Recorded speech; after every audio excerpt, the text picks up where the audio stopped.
name is Haley. I'm going to be the nurse that is going to be testing your cranial nerves today. Can you please say your first name? Sophia.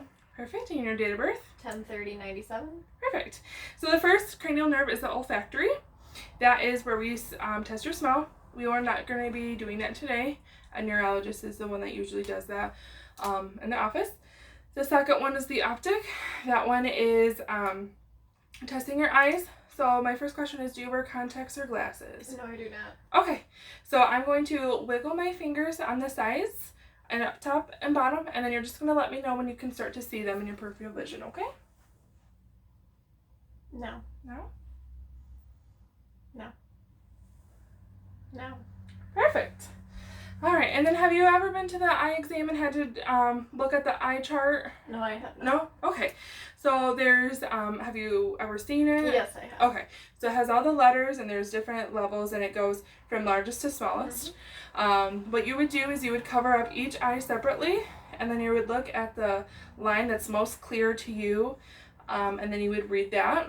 If you mess up, you get 3 tries, and if you get 3 letters wrong, then you need to go back up a line where it's bigger so that way you can see it.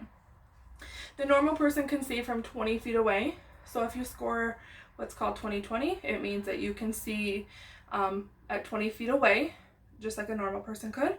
If you are 20/25, it just means that you can see at 20 when a person would see at 25 feet. Okay? So her second cranial nerve is intact. The third one is the ocular motor. So I'm going to use my finger and I want you to follow it.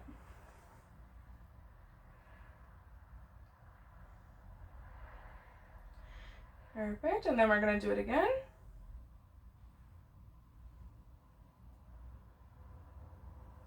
That right there is called the 6 cardinal rules that I just did.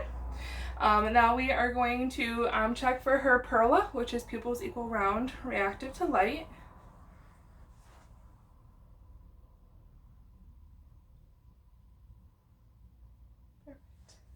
Alright, so her third cranial nerve, the ocular motor, is intact. The fourth one is the trochlear. That is where we're looking for the accommodation portion. So I'm going to move my pen light and you're going to follow it with your eyes without moving your head. So her eyes are accommodating, which means that she does have the fourth cranial nerve intact. The fifth one is going to be the trigeminal. So I'm going to place my hand under your jaw and I want you to resist against me. Perfect. I'm going to be checking her temporal muscles. Perfect. So typically I would want to assess the sensation in your face and the corneas. So I would use a cotton ball, but for the sake of time, we are not going to be doing that today. So her fifth cranial nerve is intact. The second one, the sixth one is the abducens, which we already checked in the cranial nerve 3, which is intact. The other one is going to be facial. So that one we are going to have you smile, frown, puff out your cheeks like a fish. Perfect. And then this one we would also try to see if you could tear up. So typically I would take a cotton ball and touch your corneas with it and see if you would get some tears that way. And then also this one we would test for your taste. So we would give you something sour, something sweet, and you would see which one is going to be sour and sweet. But for the sake of this course, we are not going to be testing that. So your facial cranial nerve is intact. The next one is going to be your acoustic one. So I'm going to have you close off one of your ears and I'm going to whisper something in your ear. So go ahead and pick.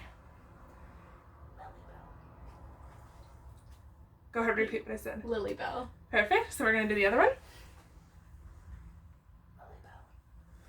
Lily Bell. Perfect. Great job. So also we would be checking for equilibrium. So that's a steady gait, which we did previously in the head to toe assessment. So her acoustic nerve is intact. The other one is going to be the glossopharyngeal. So that one I want you to say ah. Perfect. I would typically put on a gloved finger and check her gag reflex. I do not have a glove with me today, so I will not be testing that. Do you happen to have a gag reflex that you're aware of? Perfect. So her glossopharyngeal nerve is intact. The other one is vagus. So could you go ahead and pronounce your name for me? Sophia. Perfect. And your date of birth? 10/30/97. Perfect. And go ahead and spell it for me. Perfect. So there's no hoarseness. Her voice is clear. So that means her vagus cranial nerve is intact. The other one is her spinal acoustic, or excuse me, spinal accessory. So I'm going to press on your shoulders and you're going to resist against me, okay? Good. And then now I'm going to do the same thing with your head. You're going to resist against me. Great job. Her spinal accessory nerve is intact. The last but not least is going to be the hypoglossal. So that one I want you to stick out your tongue and move it side to side for me. Perfect. So her hypoglossal cranial nerve is intact.